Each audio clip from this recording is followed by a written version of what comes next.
Hər kəsə salam olsun.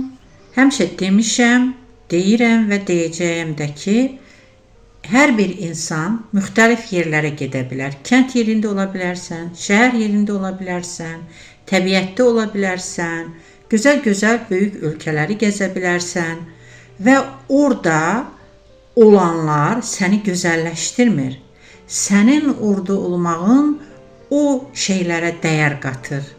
Yəni əsas məsələ sənin özündə hansı dəyərləri daşımağındır. Çünki eyni yerə çoxlu insan gedə bilər, amma oradakı gözəlliyi görmək, dəyərləndirmək, hiss etmək və oranın haqqını vermək hər insana nəsib olmur. Çünki bunu o insan edir ki, onun daxili aləmi doğru düzgün qurulub, ruhu var, duyma qabiliyyəti var, ən əsas da sevmək qabiliyyəti var. Çünki Mevlana'nın sadəcə bir sözü ilə bu sevgi sözünə də möhür vurmaq olar ki, qəlbində sevgi olan insan bir damla suya da hörmətlə baxar.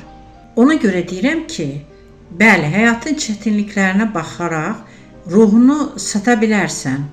Amma ruhunu satdınsa, sən digər heç bir şeyi hiss eləməyəcəksən.